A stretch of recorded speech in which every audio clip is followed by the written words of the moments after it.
Friends, Vasani sir chemistry YouTube ચેનલમાં હું દીપક વસાણી આપ સૌનું હાર્દિક સ્વાગત કરું છું. મિત્રો, છેલ્લા લેક્ચરમાં આપણે રાસાયણિક પ્રક્રિયા વેગનું ગાણિતિક સ્વરૂપ ભણ્યા, આલેખ દ્વારા ભણ્યા. એમાં બે પ્રકારના રાસાયણિક પ્રક્રિયા વેગનું ગાણિતિક સ્વરૂપ આપણે ભણ્યા હતા. એક સરેરાશ પ્રક્રિયા વેગ અને બીજું ત્વરિત પ્રક્રિયા વેગ.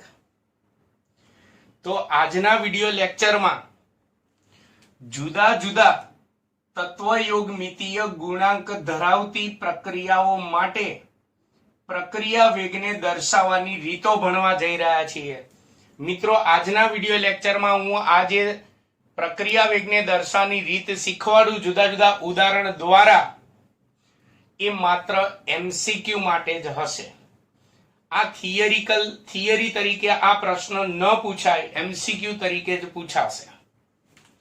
એ પહેલા રકમમાં તત્વયોગમિતીય ગુણાંક વિશે ખબર ન હોય, 11 સાયન્સમાં જો કે આવી ગયું છે, યાદ ન હોય તો એ પહેલા યાદ કરાવી દો. ધારો કે એક રાસાયણિક પ્રક્રિયા છે જેમાં નાઇટ્રિક ઓક્સાઇડની ઓક્સિજન સાથેની પ્રક્રિયાથી નાઇટ્રોજન ડાયોક્સાઇડ બને છે. તો પહેલા આ સમીકરણને આપણે સંતુલિત કરીએ. સંતુલિત કરવું હોય તો આ બાજુ ઓક્સિજન 2 છે અને આ 1 એટલે 3 છે. આ બાજુ ઓક્સિજન 3 છે અને આ બાજુ ઓક્સિજન 2 છે. તો અહીંયા એકી સંખ્યામાં છે તો પેલા બેકી સંખ્યામાં કરી નાખો. અહીંયા 2 વડે ગુણી નાખો એટલે 2 અને આ 2 4 છે. તો આને પણ 2 વડે ગુણી નાખો એટલે 2 દુ 4 4 થઈ ગયા. નાઇટ્રોજન પણ 2 અને નાઇટ્રોજન પણ 2. સમીકરણને આપણે સંતુલિત કર્યું. તો સમીકરણને સંતુલિત કર્યા પછી આ પ્રક્રિયકો અને નિપજોની આગળ એના આ જે મોલ જે છે 2 મોલ NO, 1 મોલ O2 અને 2 મોલ NO2, તો આને કહેવાય છે તત્વયોગમિતીય ગુણાંકો. અને જુદી જુદી પ્રક્રિયાઓનું તમે સંતુલન કરો તો જુદી જુદી પ્રક્રિયામાં તત્વયોગમિતીય ગુણાંકો જુદા જુદા હોય. તો આવા જુદા જુદા તત્વયોગમિતીય ગુણાંકો ધરાવતી પ્રક્રિયા માટે પ્રક્રિયા વેગને દર્શાવવાની રીત આપણે ભણવાની છે. એટલે કે પ્રક્રિયા વેગની સંજ્ઞાઓ ભણવાની છે. ગાણિતિક સ્વરૂપે પ્રક્રિયા વેગને લખતા શીખવાનું છે. તો પ્રક્રિયા વેગ આપણે આ ચેપ્ટરમાં કેટલા પ્રકારના આવે છે લાસ્ટ લેક્ચરમાં આવી ગયું. સરેરાશ પ્રક્રિયા વેગ અને ત્વરિત પ્રક્રિયા વેગ.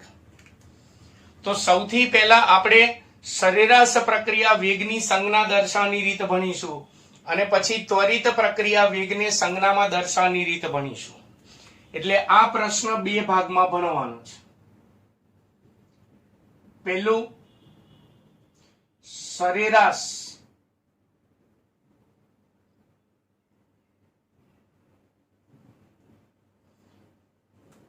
પ્રક્રિયા વેગને દર્શાવવાની રીત. પેલા હું થિયરીનું યાદ કરાવી દઉં. થિયરીમાં આપણે દર્શાવતા શીખી ચૂક્યા છે. દાખલા તરીકે થિયરીમાં આપણે એક સાદી પ્રક્રિયા લીધી હતી કે 1 મોલ પ્રક્રિયક R માંથી 1 મોલ નિપજ P બને છે.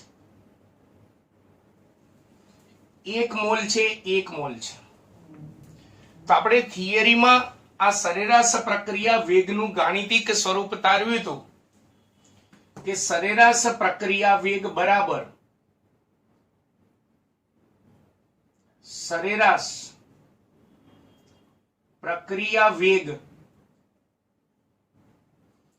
બરાબર પ્રક્રિયક ઉપરથી આપણે એને દર્શાવવું હોય તો માઇનસ લખાય, ઋણનું ચિહ્ન કરવામાં આવે છે, અને નિપજ ઉપરથી લખવું હોય તો ધનનું ચિહ્ન કરવામાં આવે છે. એવું આપણે ભણી ગયા છે. ચલો, પ્રક્રિયક ઉપરથી લખવું છે તો આપણે શું લખતા હતા? ડેલ્ટા R ની સાંદ્રતા બાય ડેલ્ટા T.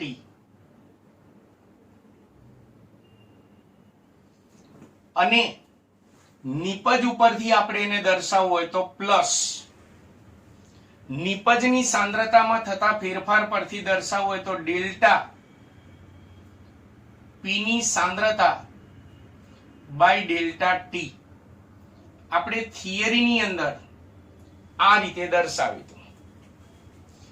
પણ આપણે થિયરીમાં જે પ્રક્રિયા ધારી હતી એમાં 1 મોલ પ્રક્રિયક અને 1 મોલ નિપજ હતી. પણ બધી પ્રક્રિયાઓમાં પ્રક્રિયકો અને નિપજો એક ના હોય, એટલે કે તત્વયુગ્મિતિ ગુણાંકો એક હોય એવું જરૂરી નથી. જેમ કે ધારો કે સ્મોલ a મોલ જેટલો પ્રક્રિયક A છે વત્તા સ્મોલ b મોલ જેટલો પ્રક્રિયક B છે gives સ્મોલ c મોલ જેટલી નિપજ C છે વત્તા સ્મોલ d મોલ જેટલી નિપજ D છે. આ small a, small b, small c અને સ્મોલ d એ તત્વયુગ્મિતિ ગુણાંકો છે. હવે આપણે જે થિયરીમાં સરેરાશ પ્રક્રિયા વેગને દર્શાવ્યો તો એમાં ખરેખર કેવી રીતે તત્વયુગ્મિતિ ગુણાંકો અહીંયા 1 હતા એટલે અહીંયા આગળ 1 છે. કેવી રીતે લખાય? તો સરેરાશ પ્રક્રિયા વેગ, સરેરાશ પ્રક્રિયા વેગ બરાબર, ચલો પેલા પ્રક્રિયક ઉપરથી લખવો હોય તો એનો તત્વયુગ પેલા તો પ્રક્રિયક ઉપરથી છે એટલે માઈનસ. એનો તત્વયુગ્મિતિ ગુણાંક કેટલો છે? A. તો એનો વ્યસ્ત આગળ ગુણાય 1/A અને પછી આવે ડેલ્ટા A ની સાંદ્રતા બાય ડેલ્ટા T. આ રીતે દર્શાવાય. અહીંયા તત્વયુગ્મિતિ ગુણાંક 1 હતો એટલે 1/1 આગળ હંમેશા તત્વયુગ્મિતિ ગુણાંકનો વ્યસ્ત ગુણવો પડે. તો અહીંયા 1/1 હતું, 1/1 એટલે 1 થાય એટલે થિયરીમાં આગળ કશું નહોતું ગુણેલું. ચલો બીજી સંજ્ઞા, આ પહેલી સંજ્ઞા સરેરાશ પ્રક્રિયા વેગની. બીજી સંજ્ઞા જેટલા ટૂંકમાં પદાર્થો હોય આપણી પ્રક્રિયામાં એના ઉપરથી એટલી સંજ્ઞાઓ બને. ચલો બીજા પ્રક્રિયક ઉપરથી બનાવવું છે તો પહેલા તો પ્રક્રિયક છે એટલે માઈનસ, તત્વયુગ્મિતિ ગુણાંક B છે એટલે 1/B અને પછી પ્રક્રિયક આપણો કેપિટલ B છે તો ડેલ્ટા B ની સાંદ્રતા બાય ડેલ્ટા T. સાંદ્રતાનો ફેરફાર આપણે લખીએ છીએ એટલે મોટો કૌંસ કરવો ફરજિયાત છે. ચલો હજી બે નિપજો છે, હજી નિપજ ઉપરથી પણ લખી શકીએ. હજી બરાબર નિપજ ઉપરથી હોય ત્યારે પ્લસ કરવાનું. અહીંયા નિપજમાં તત્વયુગ્મિતિ ગુણાંક 1 હતો એટલે આગળ 1/1 હોય, 1/1 એટલે 1 એટલે લખવાની જરૂર નથી. એટલે થિયરીમાં આગળ આપણે કશું ગુણતા નહોતા, ખરેખર ગુણવાનું હોય.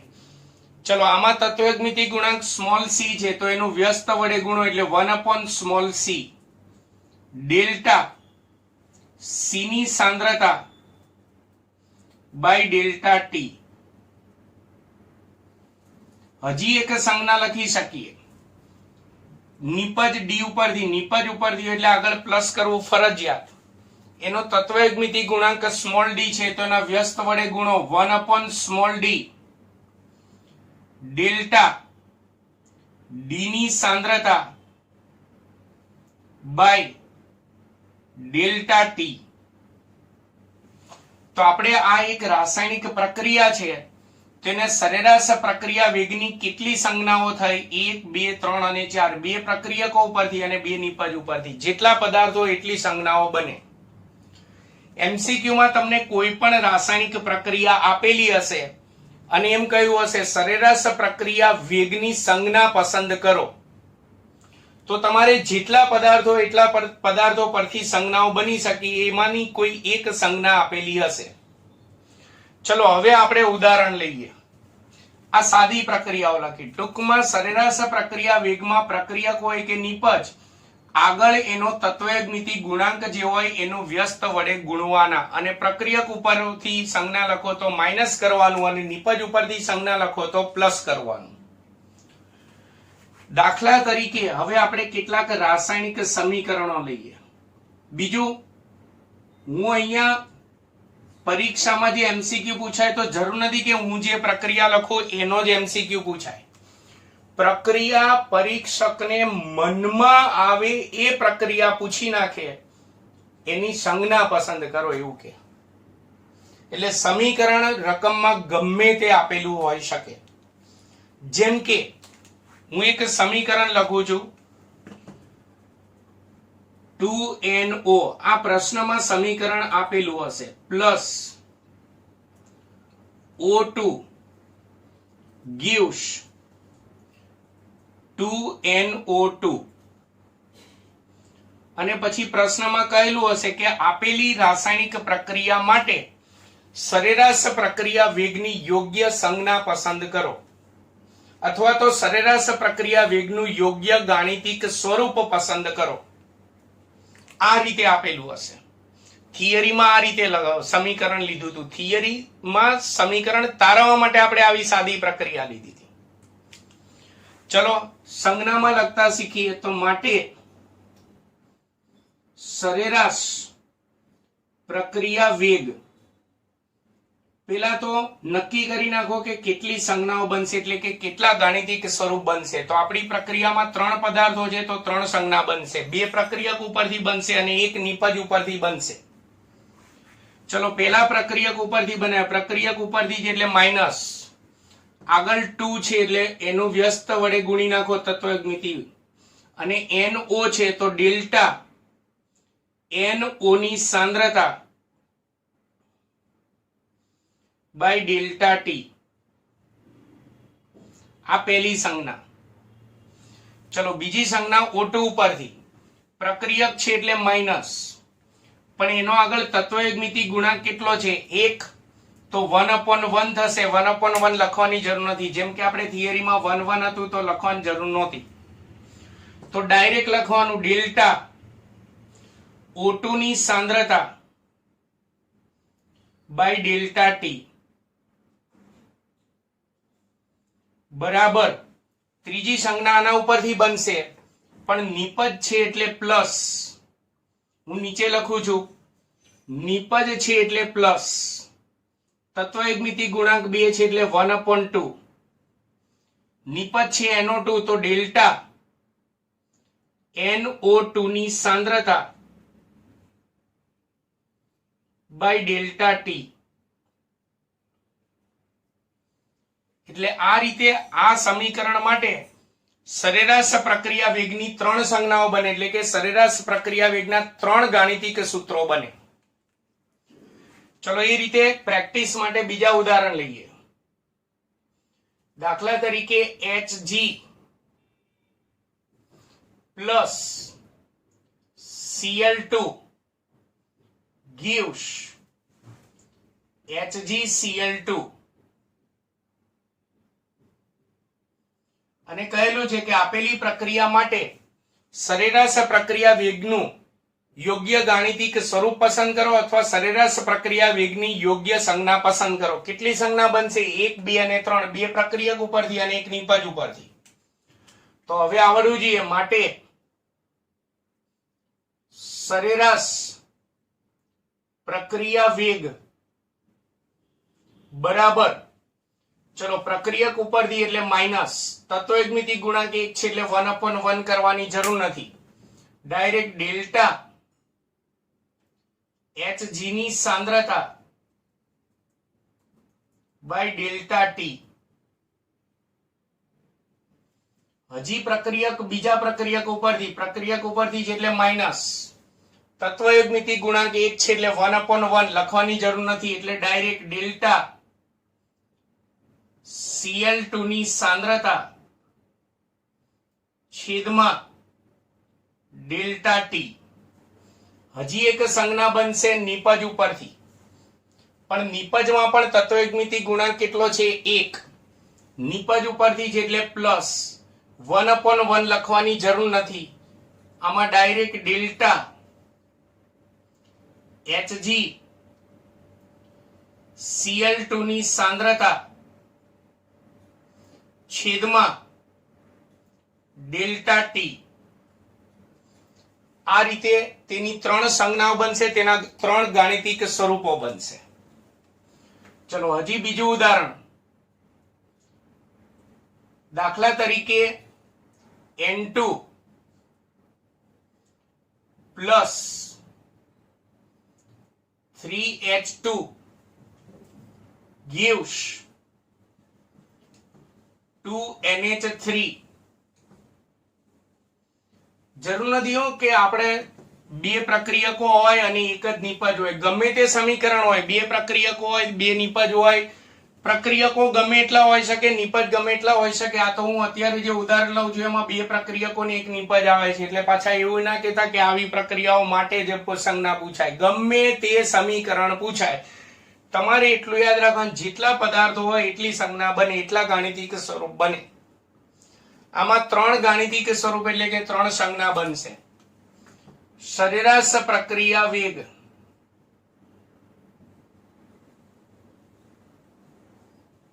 બરાબર, ચલો પ્રક્રિયક, પહેલો પ્રક્રિયક છે એટલે માઇનસ, તત્વયુગ્મિતિ ગુણાંક 1 છે એટલે 1/1 લખવાની જરૂર નથી. ટૂંકમાં આગળ તત્વયુગ્મિતિ ગુણાંકનું વ્યસ્ત વડે ગુણવાના. N2 છે એટલે ડેલ્ટા N2 ની સાંદ્રતા છેદમાં ડેલ્ટા T. ચલો એ રીતે બીજો પ્રક્રિયક છે એટલે માઇનસ, પણ એમાં તત્વયુગ્મિતિ ગુણાંક 3 છે આગળ, તેના વ્યસ્ત વડે ગુણાય એટલે 1/3 ડેલ્ટા H2 ની સાંદ્રતા બાય ડેલ્ટા T. હજી એક સંજ્ઞા બનશે નિપજ ઉપરથી. નિપજ ઉપરથી છે એટલે પ્લસ, પણ એનો તત્વયુગ્મિતિ ગુણાંક છે 2. 2 છે તો પ્લસ 1/2 ગુણ્યા ડેલ્ટા NH3 ની સાંદ્રતા બાય ડેલ્ટા T. ચલો હજી એક ઉદાહરણ આપી દઉં, છેલ્લું ઉદાહરણ, પછી આવડવી જોઈએ. કોઈ પણ સમીકરણ હોઈ શકે. દાખલા તરીકે 2HI gives H2 plus I2. સમીકરણ માટે સરેરાશ પ્રક્રિયા વેગની યોગ્ય સંજ્ઞા પસંદ કરો અથવા તેનું યોગ્ય ગાણિતિક સ્વરૂપ પસંદ કરો. કેટલી સંજ્ઞા બનશે? 3. ચલો આની અંદર સરેરાશ પ્રક્રિયા વેગ બરાબર પ્રક્રિયક છે એટલે માઇનસ, તત્વયુગ્મિતિ ગુણાંક 2 છે એટલે 1/2 વડે ગુણવાનું, તત્વયુગ્મિતિ ગુણાંકના વ્યસ્ત વડે ગુણવાનું, ડેલ્ટા HI ની સાંદ્રતા છેદમાં ડેલ્ટા T. ચલો એ રીતે અહીંયા પ્રક્રિયક એક જ છે. હવે નિપજ 2 છે તો નિપજ ઉપરથી 2 સંજ્ઞાઓ બનશે, પણ અહીંયા તત્વ નિપજ ઉપરથી છે એટલે પ્લસ, પણ તત્વયુગ્મિતિ ગુણાંક 1 છે એટલે 1/1 આગળ ખરેખર આવતું હોય, પણ 1/1 એટલે 1 થાય એટલે લખવાનું ના હોય, એટલે ડાયરેક્ટ આમાં લખવાનું થશે ડેલ્ટા H2 ની સાંદ્રતા છેદમાં ડેલ્ટા T. હજી ત્રીજી સંજ્ઞા I2 ઉપરથી આવશે. નિપજ છે એટલે પ્લસ, એનો પણ તત્વયુગ્મિતિ ગુણાંક 1 છે એટલે 1/1 એટલે 1 થશે, લખવાની જરૂર નથી. ડેલ્ટા I2 ની સાંદ્રતા છેદમાં ડેલ્ટા T. તો આવા તો અસંખ્ય આપણે સમીકરણ કેમેસ્ટ્રીમાં અસ્તિત્વ ધરાવે. તો આખા કેમેસ્ટ્રીમાં ઓર્ગેનિક, ઇનઓર્ગેનિક ગમે તે રાસાયણિક સમીકરણ તમને પ્રશ્નમાં આપેલું હશે અને એના સરેરાશ પ્રક્રિયા વેગની સંજ્ઞા અથવા તેનું સરેરાશ પ્રક્રિયા વેગનું યોગ્ય ગાણિતિક સ્વરૂપ પસંદ કરો એવું કહેશે. તો તમારે બધી સંજ્ઞાઓ બનાવતા આવડવી જોઈએ. આમાંની કોઈ એક સંજ્ઞા વિકલ્પમાં આપેલી હોય.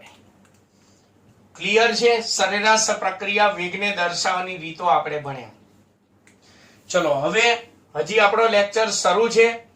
હવે બીજો પ્રક્રિયા વેગ કયો આવતો? તો ત્વરિત પ્રક્રિયા વેગ. તો એને દર્શાવવાની આપણે રીતો ભણીશું, એટલે કે એની સંજ્ઞાઓ ભણીશું.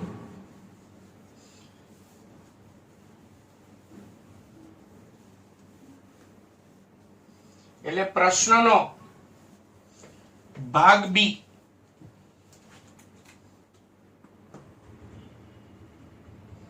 ત્વરિત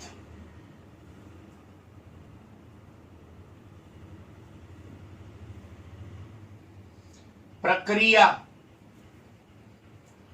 વેગને દર્શાવવાની રીત.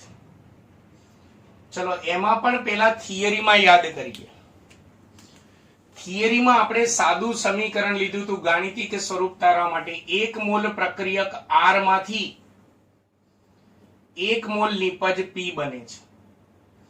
આગળ 1 મોલ હતા. તો ત્વરિત પ્રક્રિયા વેગ જે છે એનું ગાણિતિક સ્વરૂપ એટલે કે તેની સંજ્ઞા એમાં પણ યાદ કરો, પ્રક્રિયક ઉપરથી હોય તો માઇનસ અને નિપજ ઉપરથી હોય તો પ્લસ. બીજું આમાં પણ તત્વયુગ્મિતિક ગુણાંકનું વ્યસ્ત વડે ગુણવાના. આપણી થિયરીમાં તત્વયુગ્મિતિક ગુણાંક 1 હતો એટલે 1/1 એટલે 1 થાય, એટલે થિયરીમાં આગળ આપણે કશું ગુણ્યું નહોતું. પ્રક્રિયક ઉપરથી છે. સરેરાશ પ્રક્રિયા વેગમાં આપણે ડેલ્ટા લખતા હતા અને ત્વરિત પ્રક્રિયા વેગમાં ડી લખવાનું. ડી આર ની સાંદ્રતા બાય ડીટી કરવાનું. એટલે સરેરાશ પ્રક્રિયા વેગ જેવું જ છે, પણ સરેરાશ પ્રક્રિયા વેગમાં આપણે અહીંયા ડેલ્ટા ડેલ્ટા કરતા હતા. ત્વરિત પ્રક્રિયા વેગમાં ડી ડી લખવાનું. ચલો એ રીતે નિપજ ઉપરથી હોય તો પ્લસ. આમાં પણ આગળ તત્વયુગ્મિતિક ગુણાંકનું વ્યસ્ત ગુણવાનું, પણ આપણે થિયરીમાં 1 હતું એટલે 1/1 લખ્યું નહોતું. ડી P ની સાંદ્રતા બાય ડીટી. એટલે ટૂંકમાં આપણી પ્રક્રિયામાં 2 પદાર્થો હતા તો 2 ગાણિતિક સ્વરૂપ એટલે કે 2 સંજ્ઞાઓ બની હતી. આ જ રીતે જેટલા પ્રક્રિયકોને જેટલી નિપજો હોય એટલી સંજ્ઞાઓ એટલે કે એટલા ગાણિતિક સ્વરૂપ બને. પણ આનો પ્રશ્ન MCQ માં પૂછાશે તો પ્રશ્નમાં સમીકરણ આપેલું હશે, કોઈ પણ રાસાયણિક પ્રક્રિયા આપેલી હશે અને કહેલું હશે કે પ્રક્રિયા વેગની સંજ્ઞા પસંદ કરો. ત્વરિત પ્રક્રિયા વેગની સંજ્ઞા પસંદ કરો એવું નહીં કહ્યું. પ્રક્રિયા વેગની સંજ્ઞા પસંદ કરો તો ડી વાળી સંજ્ઞા પસંદ કરવાની. સરેરાશ પ્રક્રિયા વેગ હશે તો સ્પષ્ટ લખેલું હશે પ્રશ્નમાં કે સરેરાશ પ્રક્રિયા વેગની સંજ્ઞા પસંદ કરો. ત્વરિત પ્રક્રિયા વેગ હશે તો ત્વરિત શબ્દ વાપરેલો નહીં હોય.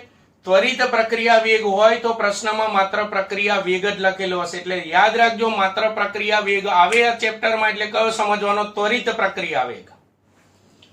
ચલો આના આપણે ઉદાહરણ લઈએ. હજી એક સાદું સમીકરણ લઈએ. સ્મોલ a મોલ જેટલો પ્રક્રિયક A વત્તા સ્મોલ b જેટલો પ્રક્રિયક B gives small c mall જેટલી નિપજ C plus small d mall જેટલી નિપજ D છે. અને લખેલું છે કે આપેલી પ્રક્રિયા માટે પ્રક્રિયા વેગ નું ગાણિતિક સ્વરૂપ અથવા પ્રક્રિયા વેગની યોગ્ય સંજ્ઞા પસંદ કરો. પ્રક્રિયા વેગ માત્ર કીધો છે એટલે કયો સમજવાનો? ત્વરિત પ્રક્રિયા વેગ એટલે ડી વાળી સંજ્ઞા. સરેરાશ પ્રક્રિયા વેગ હશે તો પ્રશ્નમાં સ્પષ્ટ સરેરાશ શબ્દ વાપરેલો હશે. જેટલા પદાર્થો હોય એટલી સંજ્ઞાઓ બને. અને અહીંયા પણ આગળ આ તત્વયુગ્મિતિક ગુણાંકો જે હોય એનું વ્યસ્ત વડે ગુણતું જવાનું. તો માટે પ્રક્રિયા વેગ, માત્ર પ્રક્રિયા વેગ લખ્યો એટલે તમારે કયો સમજવાનો? ત્વરિત પ્રક્રિયા વેગ જ સમજવાનો. પ્રક્રિયક ઉપરથી માઇનસ તત્વયુગ્મિતિક ગુણાંક એ છે તો 1/a. ડી ડેલ્ટા ના બદલે ડી લખવાનું. એ ની સાંદ્રતા, સાંદ્રતા છે એટલે મોટો કૌંસ કરવાનું ભૂલાય નહીં. સરેરાશ પ્રક્રિયા વેગ હોય કે ત્વરિત પ્રક્રિયા વેગ, મોટો કૌંસ કરવાનું ભૂલાય નહીં. છેદમાં ડીટી. આ પહેલી સંજ્ઞા. બીજી સંજ્ઞા આના ઉપરથી પ્રક્રિયક છે એટલે માઇનસ, તત્વયુગ્મિતિક ગુણાંક B છે એટલે 1/b. ડી B ની સાંદ્રતા બાય ડીટી. આ પ્રક્રિયકો ઉપરથી 2 સંજ્ઞા બની. હજી આગળ બીજી 2 સંજ્ઞા નિપજ ઉપરથી બને. અહીંયા જગ્યા ના અભાવના લીધે હું નીચે લખું છું. ચલો નિપજ ઉપરથી હોય તો પ્લસ તત્વયુગ મિતિ ગુણાંક સ્મોલ સી છે તો 1/c ડી સી ની સાંદ્રતા બાય ડીટી બરાબર હજી નિપજ ઉપરથી છે એટલે પ્લસ તત્વયુગ મિતિ ગુણાંક ડી છે એટલે 1/d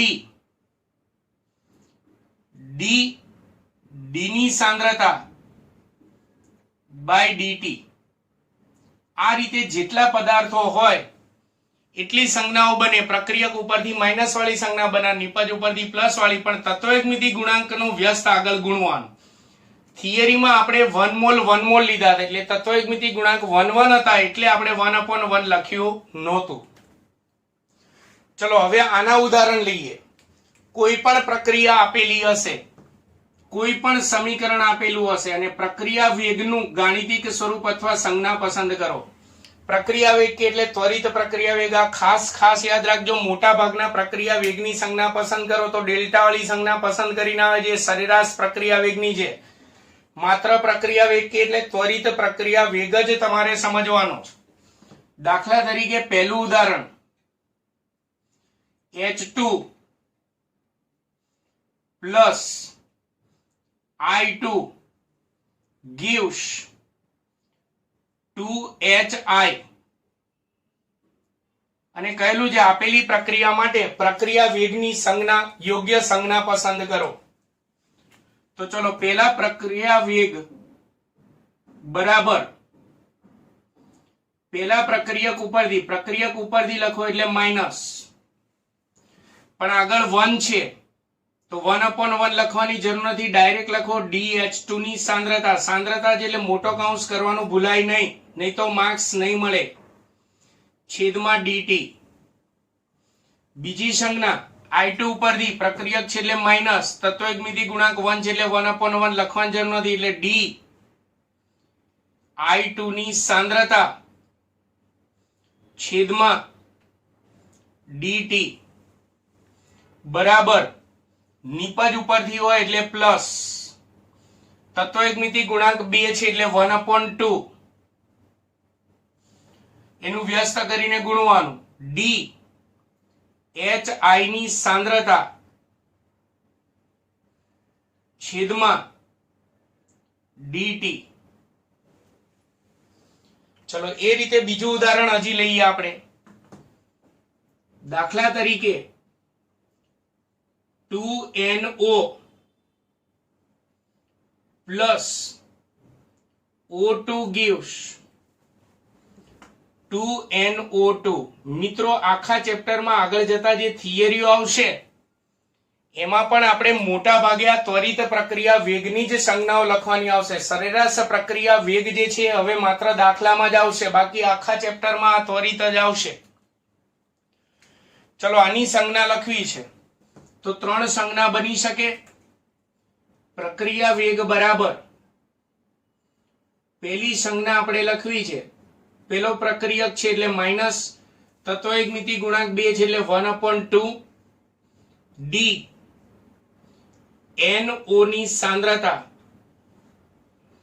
છેદમાં DT બરાબર બીજો પણ પ્રક્રિયક છે એટલે માઇનસ આગળ તત્વયુગ મિતિ ગુણાંક 1 છે એટલે 1/1 લખવાની જરૂર નથી D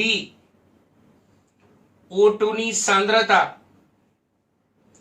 છેદમાં DT હજી ત્રીજી સંજ્ઞા બનશે નિપજ ઉપરથી છે એટલે પ્લસ તત્વયુગ મિતિ ગુણાંક 2 છે એટલે 1/2 D NO2 ની સાંદ્રતા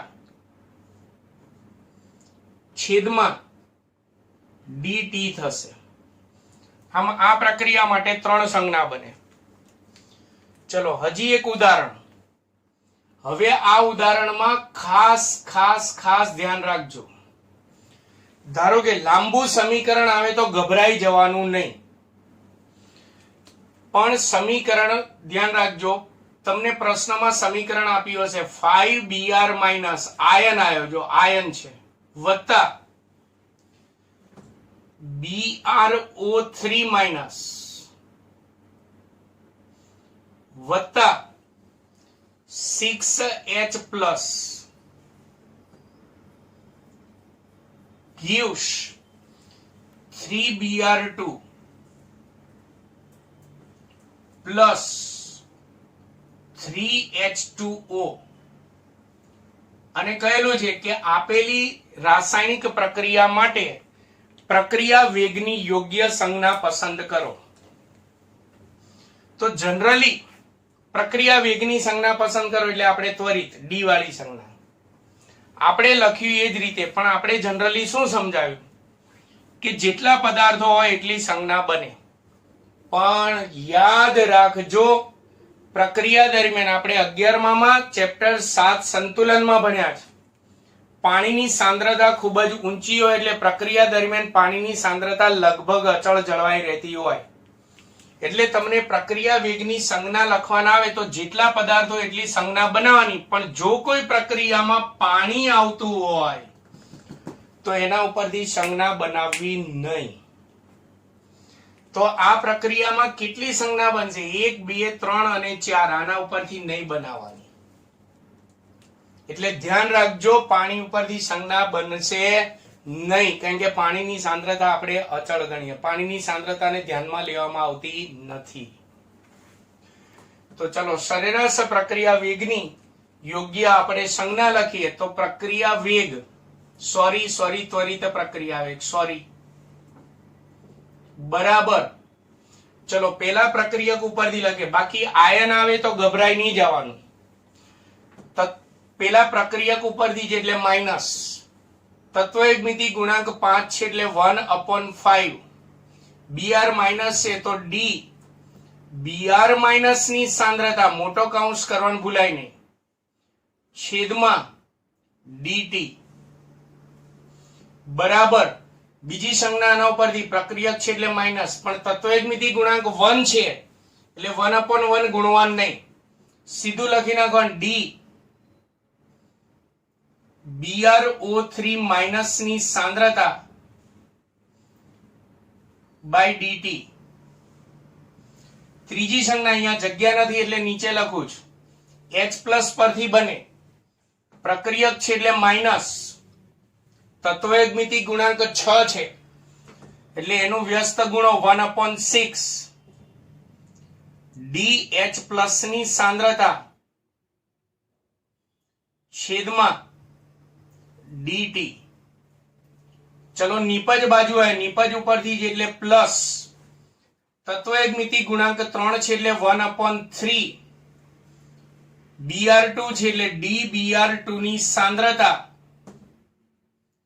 છેદમાં dt. અને છેલ્લે પાણી આવે છે એના ઉપરથી સંજ્ઞા બનશે નહીં.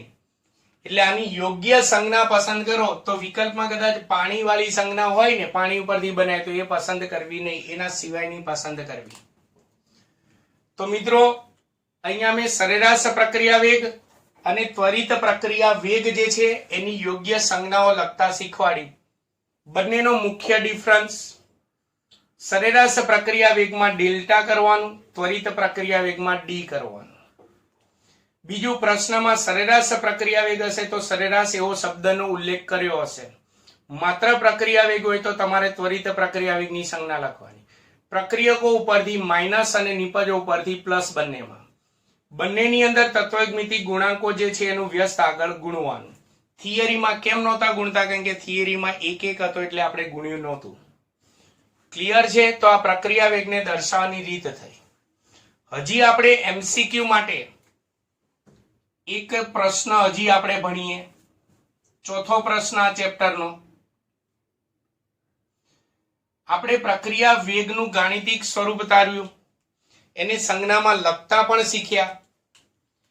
પણ કેટલાક પરિબળોના લીધે રાસાયણિક પ્રક્રિયા થતી હોય ત્યારે પ્રક્રિયા વેગમાં વધારો પણ થઈ શકે છે અને કેટલીક વખત પ્રક્રિયા વેગમાં ઘટાડો પણ થઈ શકે કેટલાક પરિબળોના લીધે. તો એ કયા પરિબળોના લીધે પ્રક્રિયા વેગમાં વધારો કે ઘટાડો આપણે કરી શકીએ, એ પરિબળોને કહેવાય પ્રક્રિયા વેગ પર અસર કરતા પરિબળો કહેવાય. તો આપણે એમસીક્યુ માટે તમને એમસીક્યુ પૂછાય કે રાસાયણિક પ્રક્રિયા વેગ પર અસર કરતા પરિબળ પસંદ કરો. નીચેનામાંથી રાસાયણિક પ્રક્રિયા વેગ પર અસર કરતું પરિબળ પસંદ કરો, આવો એમસીક્યુ પૂછાય. તો રાસાયણિક એ સરેરાશ પ્રક્રિયા વેગ હોય કે ત્વરિત, બંને ઉપર અસર કરતા પરિબળો સેમ જ હોય. રાસાયણિક પ્રક્રિયા વેગ પર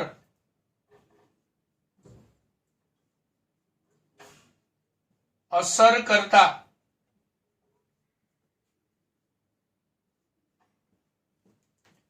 પરિબળો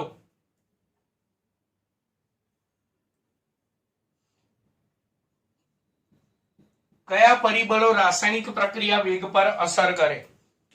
ખાસ ધ્યાન રાખજો, હવે આખા ચેપ્ટરમાં બધી થિયરીમાં માત્ર પ્રક્રિયા વેગ લખ્યો એટલે સમજી જ લે ત્વરિત પ્રક્રિયા વેગ. ચલો, એમાં પહેલું પરિબળ અસર કરતું પહેલું પરિબળ, તમારે માત્ર પરિબળોના નામ મોઢે કરવાના છે. હું ટૂંકમાં સમજાવતો પણ રહીશ. કોઈ નવું પરિબળ તમને પહેલી વાર આવતું હોય તો હું સમજાવતો રહીશ. એક, જો આપણી પ્રક્રિયામાં પ્રક્રિયક ઘન હોય તો તેના વેગ પર અસર આ પહેલું પરિબળ અસર કરે. પદાર્થની અવસ્થા, પણ આ પ્રક્રિયક ઘન હોય તો આ પરિબળ અસર કરે. આ ખાસ ધ્યાન રાખજો. પદાર્થની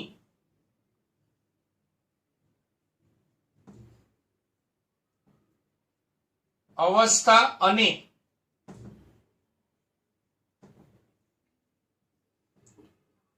સપાટીનું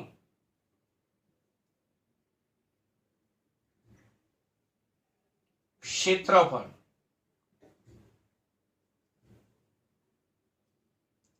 એટલે શું? જાણકારી માટે હું કેટલાક ઉદાહરણ આપું. ધારો કે આપણે કોલસાનું દહન કરીએ છીએ. દહન પ્રક્રિયા એક પ્રકારની રાસાયણિક પ્રક્રિયા કહેવાય, આપ સૌ જાણો છો.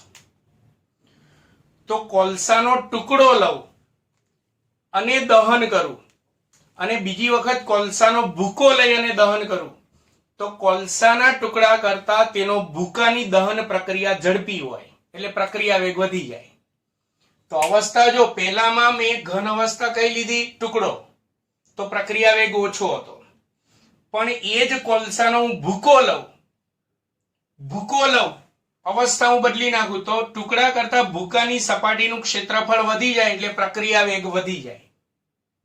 એટલે આ રીતે જો આપણો પ્રક્રિયક ઘન હોય તો એની અવસ્થા કઈ છે? ટુકડા અવસ્થા છે કે ભૂકા સ્વરૂપે લીધું છે, એ મુજબ પ્રક્રિયા વેગમાં વધારો ઘટાડો થશે. ટુકડો હશે તો સપાટીનું ક્ષેત્રફળ ઓછું હોય, પ્રક્રિયા વેગ ઓછો હોય. ભૂકો હોય તો યાદ રાખજો, એની સપાટીનું ક્ષેત્રફળ વધી જાય, સપાટીનું ક્ષેત્રફળ વધી જાય એટલે પ્રક્રિયા વેગ વધી જાય.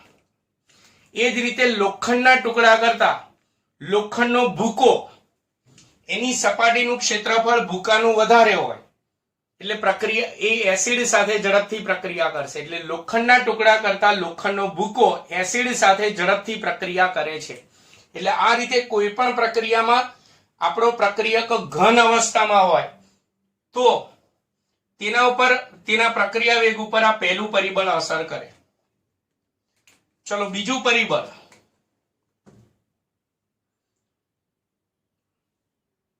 સાંદ્રતા, પ્રક્રિયકોની સાંદ્રતા.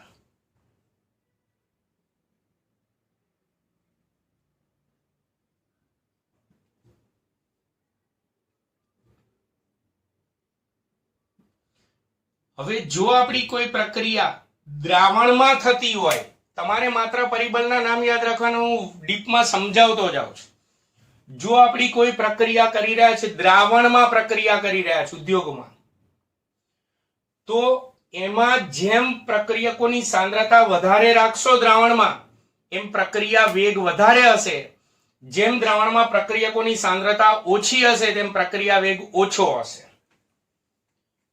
બીજું, આમાં ખાસ ધ્યાન રાખજો, આ પરિબળને બીજી રીતે લખું છું.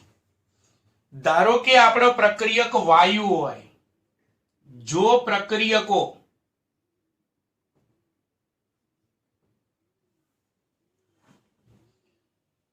વાયુ સ્વરૂપે હોય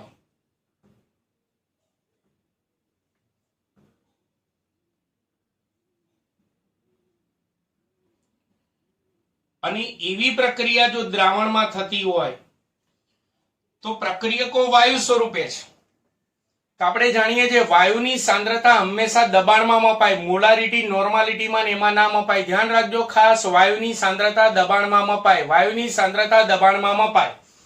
તો મેં અહીંયા શું કીધું, દ્રાવણમાં પ્રક્રિયા થતી હોય તો જેમ પ્રક્રિયકોની સાંદ્રતા વધારે હશે તેમ પ્રક્રિયા વેગ વધારે, સાંદ્રતા ઓછી હશે તેમ પ્રક્રિયા વેગ ઓછો હશે.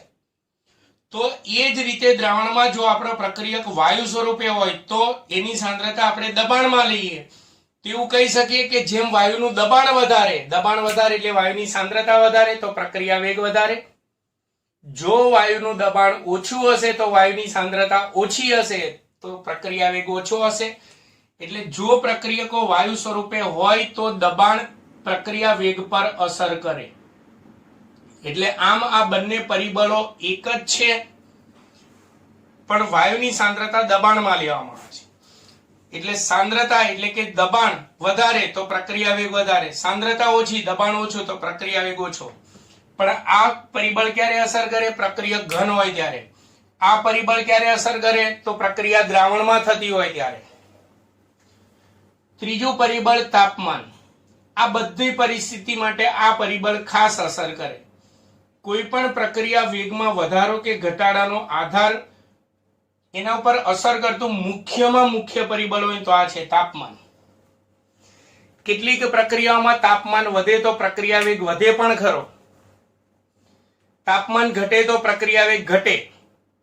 દાખલા તરીકે આપણે ખાંડને પાણીમાં ઓગાળવાની પ્રક્રિયા કરવી છે તો ઠંડા પાણી કરતા ગરમ પાણીમાં ખાંડ ઝડપથી ઓગળે, ઠંડા પાણી કરતા ગરમ પાણીમાં મીઠું ઝડપથી ઓગળે. કેમ? તાપમાન વધારે તો પ્રક્રિયા વેગ વધારે. સમજણ પડે છે? એટલે પ્રક્રિયા વેગ પર તાપમાન પણ અસર કરે છે. ચોથું, ઉદ્દીપક. પ્રક્રિયા વેગ પર ઉદ્દીપક પણ અસર કરે. આપણે સંતુલનમાં ભણી ગયા છે.